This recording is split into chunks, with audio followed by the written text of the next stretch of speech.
Joining us now is Republican Senator from North Carolina, Ted Budd, who serves on both the Senate Armed Services and Intelligence Committees. Senator, thank you so much for your time tonight. We've seen another escalation in the war with Iran. The president is vowing a forceful response after Iran targeted U.S. bases in the region. And now we have Saudi Arabia targeting Iranian-backed militias in Iraq. When you came on the show in April, you said nobody in the United States wants a prolonged war. Do you see an end to this conflict? The president wants to have this over as soon as possible. I think all of us want this over as soon as possible. Look, he has attempted diplomacy repeatedly, and that is certainly the shortest way to resolve this. But Iran has been anything but sincere every time that we've come to the table. I think American strength is going to prevail in the end, hopefully very soon. We just need to give the president all the negotiating tools at his disposal anytime he comes to the table with Iran, and that includes American military might. In my interview with Israeli Prime Minister Benjamin Netanyahu today, he told me that he's skeptical of a diplomatic solution. Do you believe that this war can be resolved diplomatically?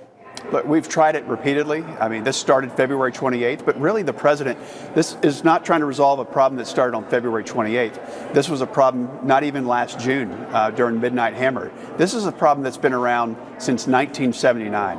It's created an unsafe world. It's killed thousands of Americans, including hundreds and hundreds of Marines. It's a heartbreaking situation. They've extended their terror through proxies. It's the #1 state sponsor of terror in the world. The president's trying to fix this. I appreciate that he's done this diplomatically. I think that's the shortest way to this, but Iran has not been sincere when they've come to the table. They've killed their own people. That shows what an evil regime this is, and hopefully we can resolve this very quickly. The Senate has yet to vote on the budget reconciliation bill, which includes the Pentagon's request for $67 billion in emergency funding to replenish the military's weapons stockpiles. There's growing concern, as you know, those missile stockpiles are reaching critically low levels. How important is passing this bill before the August recess? Look, it's passed the House. What they've put in there is underwhelming when it comes to defense replenishment. Look, we have all the munitions that we need in the short term and midterm. We're fine there. We do need to think long term about missile production and making sure that we have everything we need. But right now, we're in really good shape. The reconciliation, I appreciate the attempt. We probably need to make some significant modifications to that before it would pass the Senate. But I do appreciate what the House has done. Are you in that group of senators who believe that the senators could and should continue working through the August recess? Look, I'm fine with that. If there's a fight and we're here and we're voting, I'm certainly going to be here.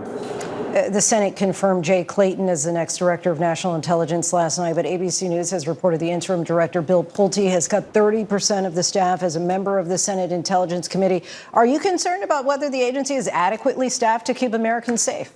Well, the goal of the ODNI is to be an oversight of the other 17 agencies. So it doesn't need to be that large of a staff. We need to make sure that it's the right scope and size and make sure that all of the agencies are properly staffed, not over, not under, just right sized to make sure that we keep Americans safe. Turning to another topic now, artificial intelligence. You're the chairman of a Senate subcommittee which focuses on evaluating AI innovation. OpenAI, the maker of ChatGPT, has admitted its advanced model broke out of its closed testing environment and hacked another company. And now we're learning a second company was also targeted. Do you think Congress needs to do more to provide guardrails on this quickly advancing technology?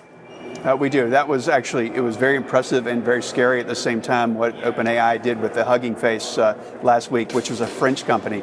But it was in a testing situation to see if it could actually do that. But it just shows you how powerful these tools are. We don't want to do anything that would rein in innovation because we want to make sure that if there's going to be AI, if there's going to be innovation, that it happens right here in America. So we need guardrails that are very friendly for innovation. So whatever we do, we want to make sure that we don't stifle it because that's more reason to offshore it and have it outside of America. But we want good development and good innovation, but we want it to be right here on our shores. Senator Ted Budd, so appreciate you joining us once again. Thank you. Thank you.